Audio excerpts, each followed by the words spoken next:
Magandang araw po sa inyo lahat. Welcome po sa panibagong video natin dito sa Makapili TV.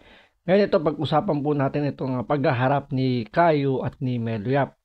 Matatandaan po ninyo, nagkaroon na po ito before ng parang hamunan ng debate.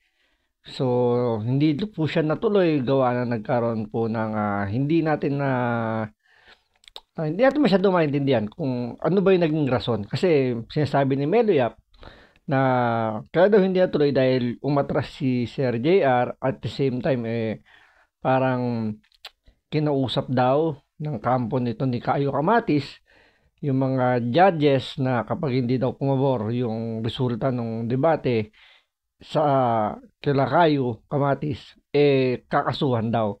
Ngayon sinasabi naman nito ni Kayo Kamatis na kaya daw din hindi nag-push through yung debate nila ni Melo Yap dala ng hindi daw sumunod sa kahilingan niya na magkaroon muna ng drug test or magkaroon ng drug test bago mag-start yung debate. So doon magkaroon ng misunderstanding, miscommunication. Kaya siguro hindi natuloy uh, yung gustong mangyaring debate.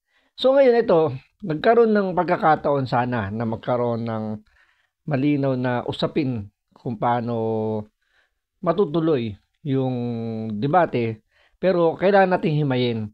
So, sa ngayon, ang gagawin po natin dito, pipilitin natin maging neutral or maging balanse kahit na tayo ay nasa side ah, ng pagtatanggol or naging follower tayo or defender tayo ni Sir Rapi Tulfo.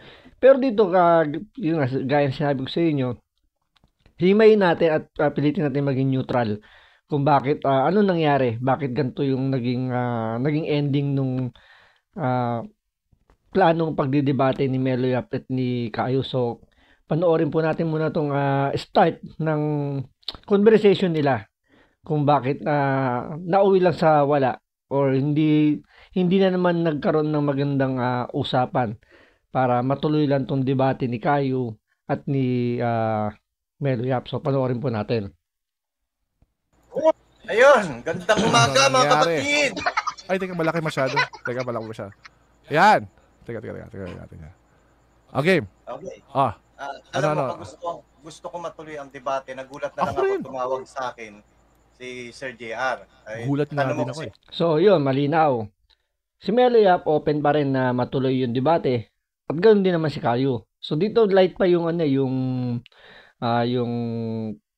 conversation nila. So dito mararamdaman mo na wala pang tension, walang hindi naman tension na nag-aaway, pero walang kumbaga pare silang yung intention nila is matuloy yung debate. So bungat pa lang maganda na yung pasok ni Melo Yap dito na kalmado lang siya. Walang halong sabihin natin ad hominem na mga ganyan. So nakakatuwa na ganito yung naging umpisa nung pagkikita nila or yung pag-akyat ni Melo. Kasi ito, live stream to ni Kayo Kamatis, nag-request si Melo na umakyat para magkausap sila. At yung nakakatuwa naman dito kay Kayo Kamatis na pinayagan niya umakyat si Melo. So again, ito ulitin po natin, tayo po ay magpapaka-neutral muna para lang makita natin kung ano yung pilit natin makita para hindi naman tayo masabing siguro kung may magkaroon ng konting bias, siguro personal opinion na lang, personal opinion ko na lang po yun, pero gaya nga sinabi sa inyo, pipilitin po natin maging neutral para makita natin saan ba yung nagkaroon ng sabihin natin ng problema, saan nagkaroon ng misunderstanding kung bakit hindi na naman matutuloy yung debate na sa umpisa pa lang gusto na kagad nilang alam nang makikita nyo naman na gusto nilang matuloy, pero dito makikita nga natin kung sino ba yung palagay ninyo na sino yung nagsasabi na talagang willing ituloy or sino yung talagang nagpapalusot lang. So ito pilitin po nating intindihin. JR, kung paano ko sinabi sa kanya na gusto ko talaga matuloy ang debate at Ako ayoko ng bardagulan. Okay? Correct. Formal debate ang gagawin natin. So, ang solusyon ko rito, kukuha tayo ng block timer sa DZMM Tapos, ikaw ang pipili ng isang judge mo, ako ang pipili ng isang judge ko, tapos, yung station... May lap. So doon pa lang makikita nyo, medyo kumontra na agad si Kayo Kamatis doon sa request o yung demand ni Melo. Ano ba yung demand ni Melo? Doon pa lang sa bungad, maganda ni sinabi niya, ayaw niya ng bardagulan, pure on conversation lang. So pagdidebate lang talaga yung kung ano yung issue. Ngayon, ang gusto ni Melo is magkaroon ng, sabi natin, neutral ground na magpapacilitate nung debate, which is yung Black Timer and DZMM daw. Na para at least, di ba, neutral nga naman, walang pinapanigan yung mag-handle ng event to ng debate dahil pares naman hindi sila kilala or hindi sila connected. At the same time, maganda rin yung plano ni Melo. Isang judges sila na pro, sabi natin side ni Kayo, side ni Melo. So siguro pinakamaganda yung isa pang sana nagkaroon ng isang tiebreaker, tatlong yung judges para at least merong gigitna kung sakaling magkaroon ng alam niyo parang ano lang, parang siya yung magde-determine kung sino ba talaga yung pinaka tiebreaker ba, kumbaga siya yung magde-determine. Siyempre natural kung dalawa lang yung judge tapos pares may leaning sa isang side, so lalabas is parang tabla ang mangyayari. Siyempre, medyo malayo naman na sabihin na yung judge na mapili ni Kayo o ni Melo is papanig doon sa kabila. So, siyempre, mas papanigan kung saan sila nakaside. Pero kung yun nga, kung merong isa pang judge na halimbawa manggagaling doon sa neutral ground o yung sinasabi ni Melo na Black Timer, yung DZMM, siya yung magiging tiebreaker. Siya yung magsasabi kung sino ba yung mas umangat. So maganda yung plano ni Melo dito, pero pagdating dun sa may bandang pa-ending nung speech ni Melo, medyo nakita nyo naman yung naging reaction ni Kayo na medyo nag-ano siya ng finger niya, nag-wave siya, ibig sabihin parang nag-disagree siya dun sa sa plano ni Melo. Ganun din ulit yun, parang usap-usap universe din yun. Hindi Huwag ka mag-alala. Ito, kung talagang gusto ni Atty. Libayan, since na sinasabi naman niya, na pagbibigyan ka niya magbigay siya ng absolute waiver. Tandaan nyo absolute waiver. So ito, isa pa sa mga naging plano ni Melo dito is magbigay si Atty. Libayan ng absolute waiver. So dito may paliliwanag ni Melo para saan ba yung absolute waiver na hinihingi. Hinihingi niya kay Atty. Libayan, dito kay Kayo, galing kay Atty. Libayan. So may paliliwanag niya. Ngayon dito, kasi makikita nyo naman dito, ang pinaka-target ng naman talaga rito ni Melo na makadebate talaga is si Atty. Libayan. Na taon lang itong si Kayo Kamatis parang sabihin natin, kanang kamay or mas binibigyan ni Atty. Libayan ng ng bigat sa lahat ng mga vlogger niya na nasa side niya si Kayo Kamatis. Kumbaga dito yung mas niya, kumbaga ito yung pinakapambato niya, kumbaga yon. Pinaka ace player. Since ayaw ni Atty. Libayan makipagdebate kay Melo so parang nagiging channel na lang si Kayo Kamatis na siya yung makipagdebate in behalf of Atty. Libayan, since siya naman yung pinaka-ace player kumbaga ng mga kabatas. So, yun yung gustong mangyari ni Melo. So, ito tuloy po natin. Ngayon, ito ang ko. Kapag ako ay nag-positive sa droga, sasagutin ko yung bayad sa DZMM, sasagutin ko yung drug testing natin dalawa. Wala kang gagastusin ni singkong duling pag ako nag-positive. Pero kapag ikaw ang nag-positive, hahatian kita sa Black Timer at sasagutin mo ang medical ko. G. Teka. So yun malinaw. Malinaw yung malinaw rito yung kondisyon ni Melo. Sabi niya, kapag siya yung nag-positive, yung medical or yung drug test nilang dalawa plus yung Black Timer, siya lahat ang sasagot. Walang ilalabas na pera si Kayo Kamatis. may isa pang statement si Melo Yap dito nung nakarang sa isa sa mga video niya na pati nga plano pa nga niyang ano, 'di ba, sustentuhan pa yung family ni Kayo Kamatis, pati yung renta sa bahay, isasagutin pa niya. Lumaban lang sa debate. Ngayon, doon sa sinabi ni Melo Yap, medyo hindi natin alam kung hindi naintindihan ni Kayo or nagkaroon lang ng delays doon sa sinabi ni Melo Yap. Siyempre dahil nga ano nito, parang online meeting ganyan. So baka nagkaroon lang ng delayed, so hindi naintindihan ni Kayo yung demand ni Melo Yap. So ito ulitin niya kung ano yung ano yung demand ni ano, parang i-confirm niya kung yung ba talaga yung pagkakaintindi niya. Pero panoorin po natin to.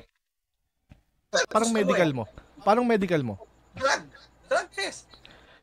Biglang parang na-confuse siya dun sa sinasabi ni Melo Yap na medical. Ang pinag-uusapan drug test. So siguro yun nga sabi ko sa inyo, hindi lang natin sure kung hindi ba niya naintindihan yung different ng sa pinag-uusapan nila. Siyempre drug test yung kasi yung condition ni Kayo Kamatis na magkaroon ng drug test before ng debate. So doon hindi natin alam kung na-confuse siya sa medical or sa drug test. Kaya medyo nilinaw niya kay Melo Yap kung ano ba yung medical. Sabi nga ni Melo Yap, ni Kayo, tinanong ni Kayo kung ano ba yung medical. So sagot nga ni Melo Yap dito is yung drug test. So tuloy natin. Okay, drug test. Okay. So, ang gusto mong gawin, ulitin mo. Linawin natin gusto mong gawin. Okay. Gusto mo akong humingi ng absolute waiver? Di ba yun naman ang ano Hindi ka. ni Libayan? As part, So medyo nag-iba yung pasok ni Kayo. 'Di ba? Ang unang pagkakaintindi natin dito sa siyempre si Melo yung pinag-demand. Ang hinihingi niya muna nung una, yung kasi unang niyang dinidemand nga na magkaroon nga ng waiver. Absolute waiver galing kay Atty. Libayan. So hindi doon nagkaroon ng objection si Kayo Kamatis. And the same time, sinundutan kagad ni Melo Yap ng mga demand niya uli na yun nga na kapag siya nag-positive, sasagot ng drug testing nilang dalawa plus yung black timer. At the same time, kapag nag-negative, kung si Kayo naman yung magpa-positive, si Kayo magbabayad ng medical ni Melo Yap. At the same time, hati lang sila sa black timer. So, lamang pa rin kay Kayo, lamang pa rin si Kayo kasi kalahati lang yung babayaran niya if kung magpa-positive si Kayo sa drug testing. So, yun yung mga demand ni kumbaga dito ang nagda-drive dito ng ng condition si Melo Yap para lang matuloy yung debate. Kung titingnan nyo, lahat naman parang ibinibigay na ni Melo Yap yung kumbaga yung mga condition niya. So inilalatag niya na kay Kayo Kamatis, pero parang ang dating sa akin personal na opinion nila, wala akong kinakampihan dahil pipilitin mag-neutral. Pero ang dating dito kay Kayo, parang may time na bigla siyang hindi natin alam kung kinakabahan ba siya or parang hindi siya nakapag-focus. Kasi paiba-iba yung niya, yung parang isinisingit niya, paiba-iba. Tulad yan, ang pinag-uusapan, pinag-uusapan nila is yung sa yung drug testing. Kasi tapos na yung usapan nila nung sa absolute waiver Yun yung nasa unahan. Tapos biglang dito isiningit niya yung absolute waiver. So parang ang dating sa akin parang nagulo yung plano o yung mga inilalatag ni Melo Yap. Biglang parang gugulo kasi nga ang pinag-uusapan drug testing, biglang pinasok niya yung absolute waiver. So yun yung tingin ko parang medyo mali yung pasok ng mga naiisip ni Kayo na na kondisyon. as part niyan, nung deal na yan, hindi nga uubra Yes, kasi yan. natatakot sila So kung talagang si Atty. Libayan ay malaki ang tiwala sa'yo ni Atty. Libayan, papayag siya kung malaki ang tiwala sa'yo. Unless walang tiwala sa'yo, si Atty. Hindi. Libayan. O sige, kasi alam mo issue ko dito, Melo Yap, alam mo issue ko dito, time. Habang tumatagal yung time, mas lalong nahihirapan i-detect. Ay, hindi. So yun, tingnan nyo, ang pinag-uusapan dito, una, di ba, drug testing. na kung sino yung magbabayad, sino yung sa black timer. Yun yung pinag-usapan yung yung sino magbabayad ng dalawa, ng black timer tsaka ah, ng drug testing. Tapos isiningit ni Kayo yung absolute waiver na ni-request ni Melo Yap. Tapos biglang bumalik na naman uli doon sa issue na naman ng drug test na ang gusto niya, kalaban daw niya is yung time. Time daw ng parang incubation or ng pag-process ng drug test. Kasi parang ang dating nag-iiba yung yung halimbawa, 'di ba parang tubig sa yelo sa baso. Panalagay ka ng yelo dun sa loob ng baso. Sinasabi ni Kayo kalaban daw yun ng time dahil pwedeng matunaw na yung tubig, yung yelo at maging tubig na sa baso.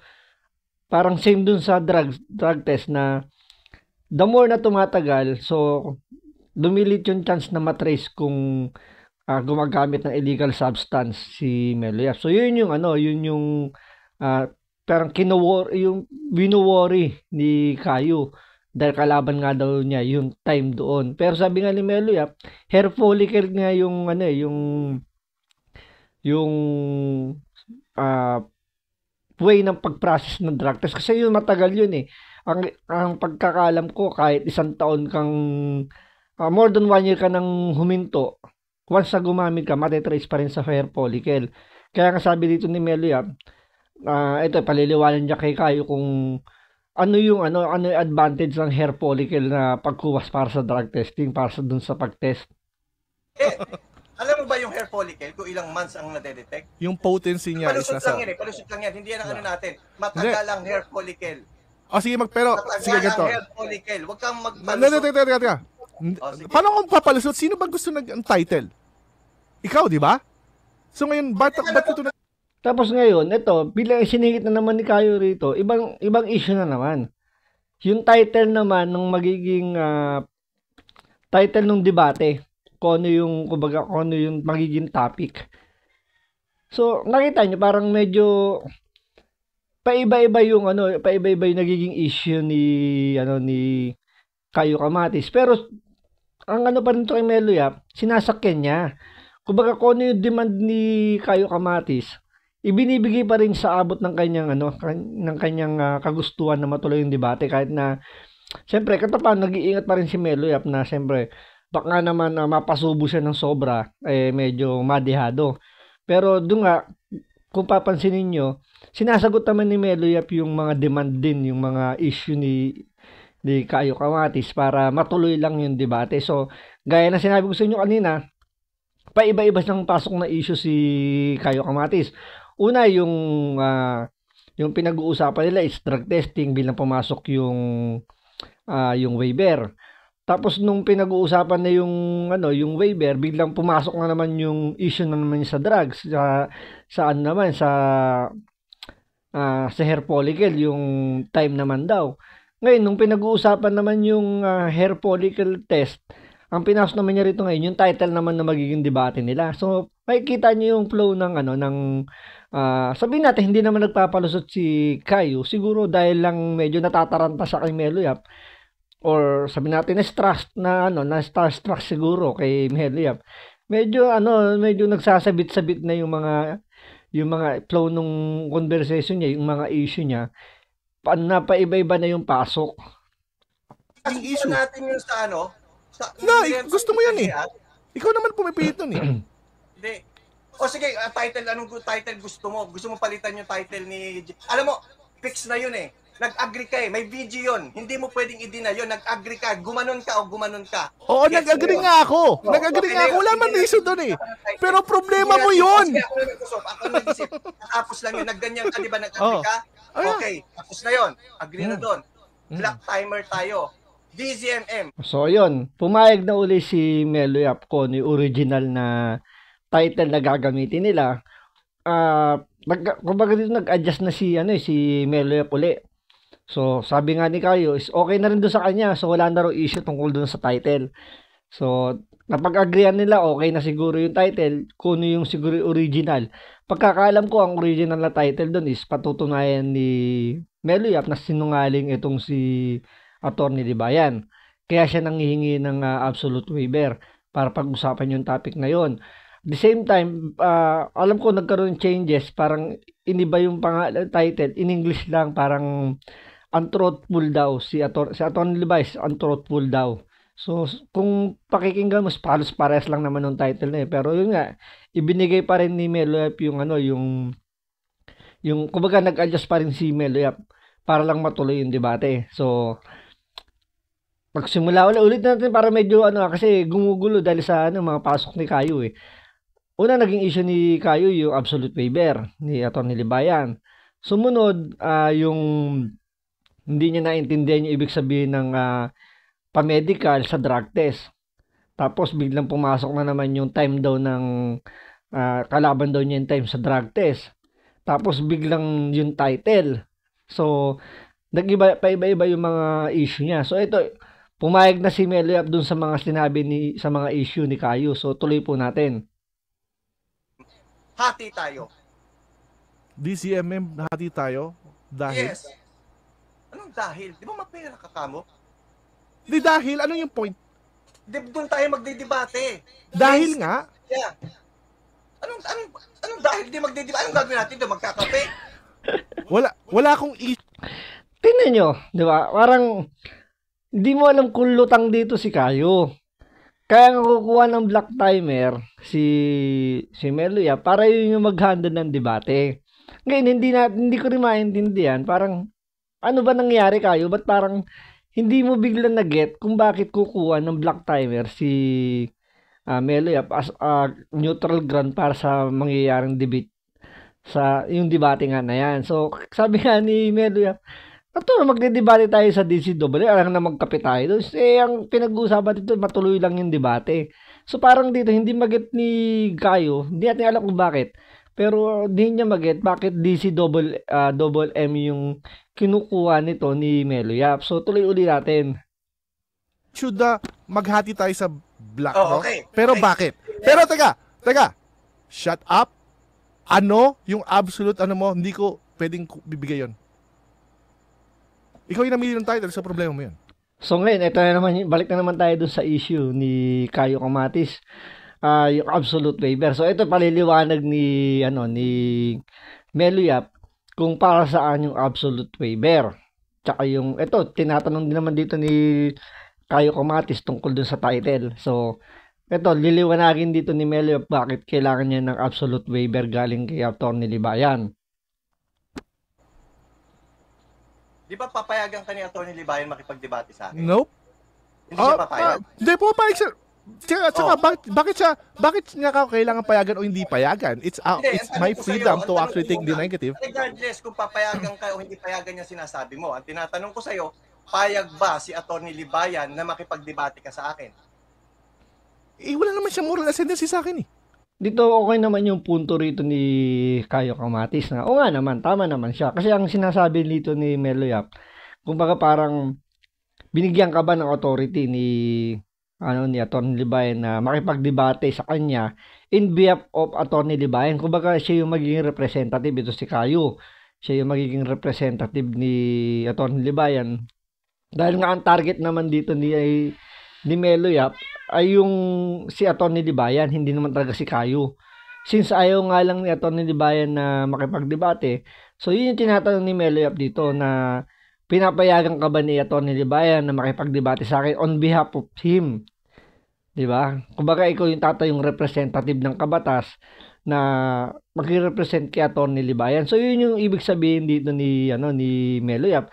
Pero ang punto naman dito ni Kayo, hindi niya kailangan humingi ng permiso kay Atty. Libayan. May punto nga naman siya rito na hindi niya kailangan humingi ng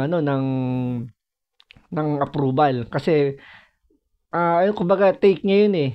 Siya yung may call ng shot kung makikipagdebate o hindi. So yun yung nakita kong punto na medyo tumama lang si Kayo sa panahon sa oras na to. Payag ba o hindi?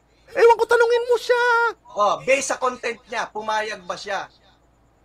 Based sa content niya, Sa'yo. may wala nga siyang magagawa kasi gusto mo yun eh. Kung payag ba siya sa'yo? Kasi ako may ilalabas akong video eh. Kahit gusto ko yung sagot mo. Payag Oh. ba si Atty. Bayan na ikaw makipagdebate sa akin? Wala nga akong Kung wala pwede based sa sabihin sa'yo. video niya, huwag ka magpalusot. Based Hindi sa ako video nagpapalusot, niya, Melap. Eto na, manahimik ka. Dito tumaas na yung na-high blood na rito si Kayo kasi nga para sa akin ang feeling ko rito natutulak na ni Kayo sa kumbaga na ikakaw na ni Meloyap si Kayo.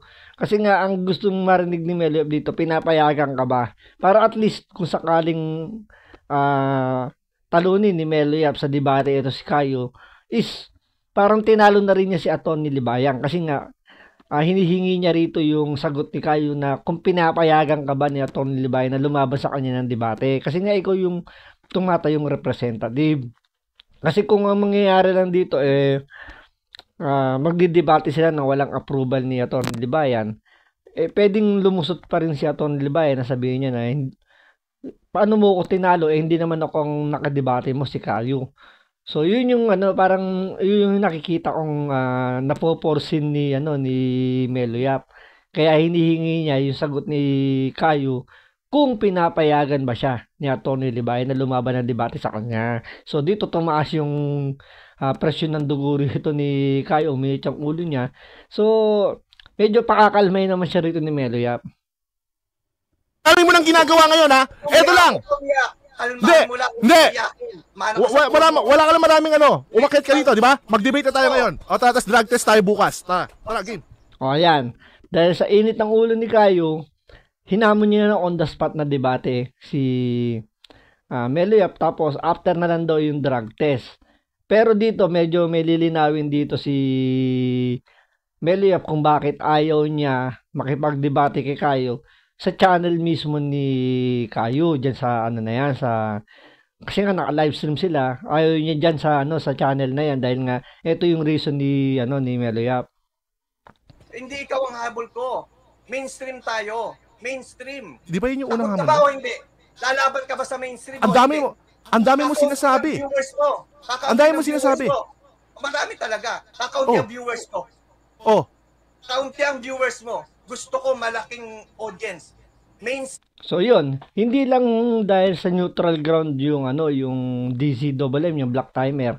The same time, yung views kasi ang habol ni Meloyap. Hindi dahil sa para mag-generate ng monetization yung channel. Maliit kasi yung views. Kasi gusto ni Meloyap, mas marami yung makapanood. Kasi kung sa channel lang ni Kayo yung titingnan, hindi naman umaabot ng 10,000 siguro. O sabihin natin, mga ganon, pinaka-maximum. Unlike kasi kung sa DCMM, mas marami makakapanood kasi nationwide yun. So, more than 10,000 yung pwede makapanood. At least doon, mas maraming mabubuksan ng kaisipan kung sino ba yung mas may punto do sa debating gagawin nila. Kaya ayaw ni Meloyap sa channel ni Kayo Kamatis. Pero ito yung dinidemand nga ni Kayo is on the spot to follow na yung drug testing. Pero ito panoorin nyo, medyo may iba na naman dito yung issue ni Kayo Kamatis. Mainstream media tayo. Mainstream media na, tas gusto mo absolute waiver pa, ganon. Para hindi makasuhan yung station. So yun yung purpose ni Meloyap kung bakit nanghihingi siya ng absolute waiver kay Kayo galing kay Atty. Libayan dahil yun yung kondisyon naman ng mainstream na DCMM kasi nga para makakaiwas naman sila sa demanda. Siyempre ang pag-uusapan dito is personal kay Atty. Libayan, so pwedeng pumasok yan sa libel or defamation or any kung ano man yung pwede ikaso. So yun yung hinihingi niya para at least safe yung DCMM sa kahit na anong pwede ikaso sa kanila. Kaya nanghihingi si Meloyap ng absolute waiver. Ngayon sabi nga dito ni Kayo, hindi niya maibibigay yon na absolute waiver galing kay Atty. Libayan. Ang gusto ni Kayo rito pa nga si Melo Yap yung manghingi kay Atty. Libayan, which is tingnan natin kung alam ko umagri dito si Melo Yap na siya yung kakausap kay Libayan na magbigay ng absolute waiver para lang matuloy yung debate. Hindi para sa akin. Kaya nga gawin na natin ngayon para walang makasuhan kundi ikaw lang. Kakaunti ang viewers mo. Wala akong pakialam sa viewers mo, Cruz Bombian. Ako pa yung Lalaban ka ng diskusyon sa media. Mainstream media o hindi? Walang waiver, papayag ako, pero drug test muna. Ay, ba't nagbago ka na? Ikaw, So yun, ang gusto naman ni Kayo, ngayon, sige, mainstream media tayo, pero drug test muna bago yung debate. Dito medyo tumaas yung tension kasi dito nagkaroon ng diskusyon silang dalawa.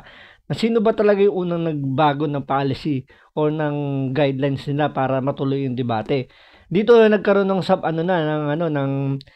misunderstanding, miscommunication dahil medyo tumaas na pares yung tension nilang dalawa. So nagkaroon na rito ng hindi magandang kumbaga dito pa lang parang makikita mo na malabo na uling matuloy yung debate kasi nagkaroon na sila ng tension So, ito lang yung part na medyo lumabo na.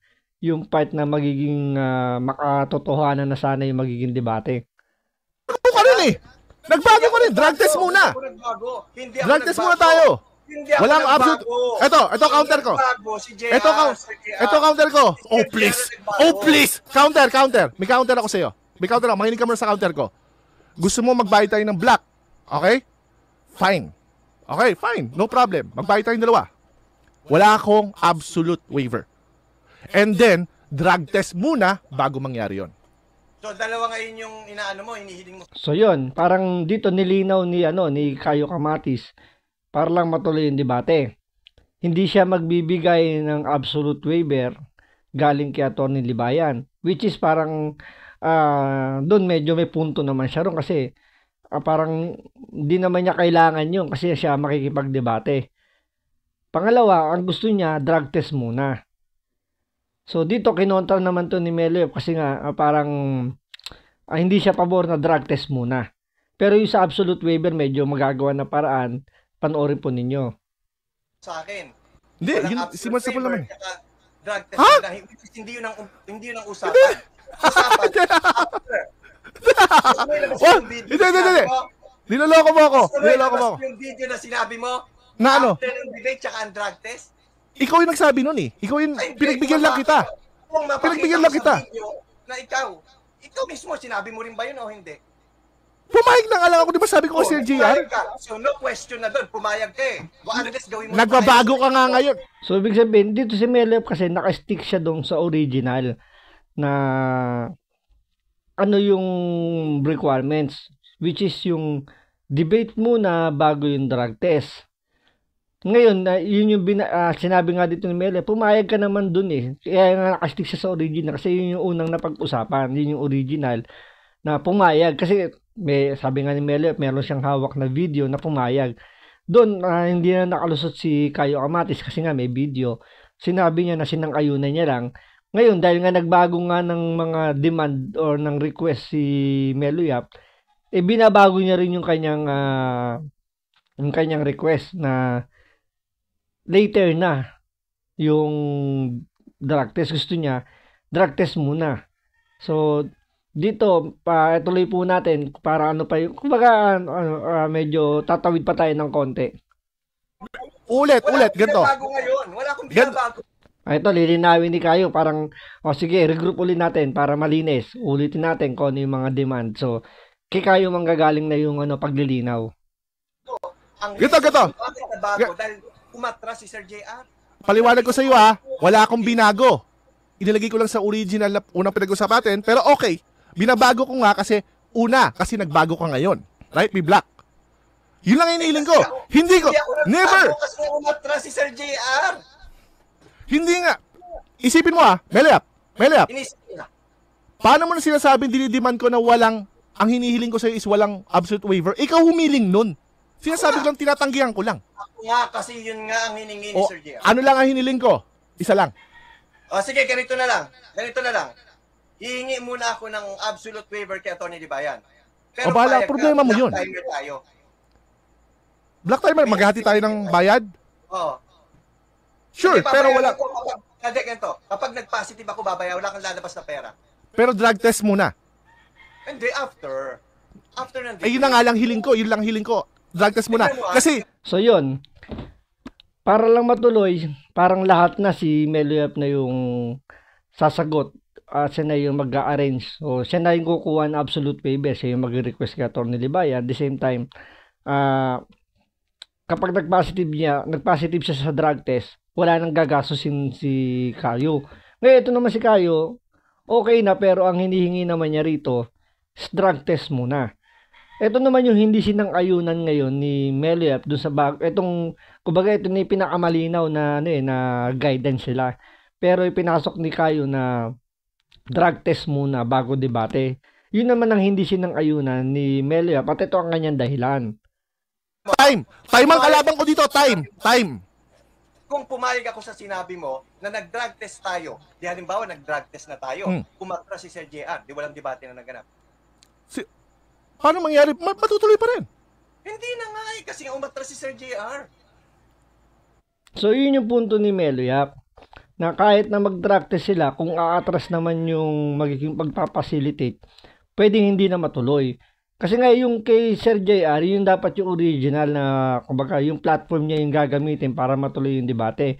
Since na umatras na nga si Sir JR, umahanap si Meloyap ng neutral ground, which is yung black timer nga na DCMM. Yun yung yung kumbaga parang kahit na magpa-drug test siya, kung mauuna yung drug test, kung mauuna yung drug test, tapos kung aatras naman yung magpapacilitate, baliwala din. Yun yung iniiwasan ni Meloyap, yung magaya nung una, yung kay Sir JR. Baka kasi ganoon din yung mangyari doon sa DCMM. Kaya nga ayaw niya ng drug test muna. Gusto niya after na ng debate yung drug test. Umatras si Sir JR. Kung nauna ang drug test, bago ang debate, lumalabas, nag-drug test lang tayo, hindi tayo nag-debate. So yun yung punto ni Meloyap. Baka mapunta lang sa drug test kasi halimbawa, pumayag na ng ganyan nga yung maging setup ni Kayo na drug test muna.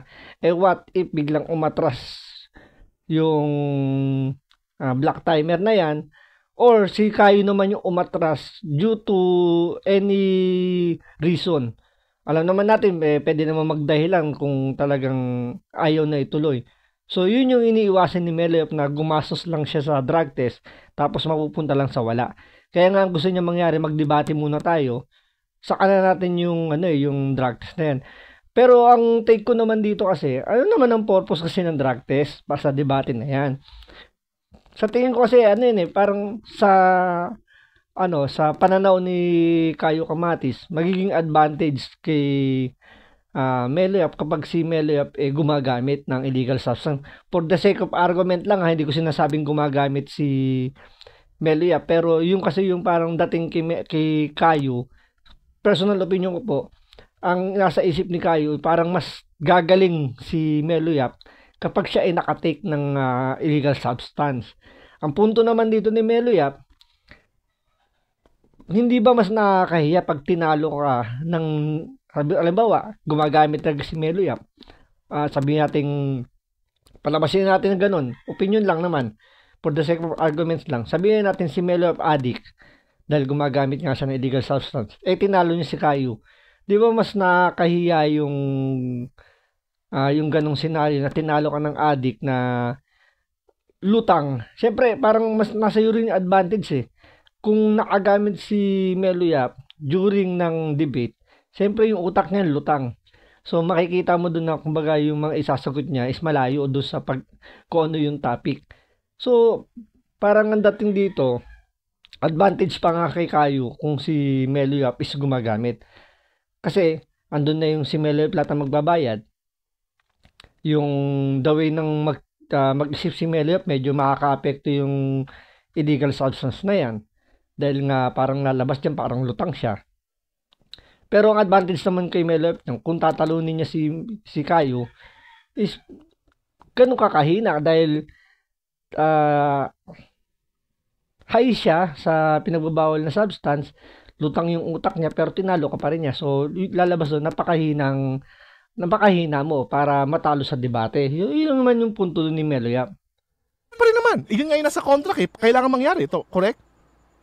Ang venue ang issue ko dito. Ayoko ng ano mo. I don't care sa venue kahit saan mo gusto.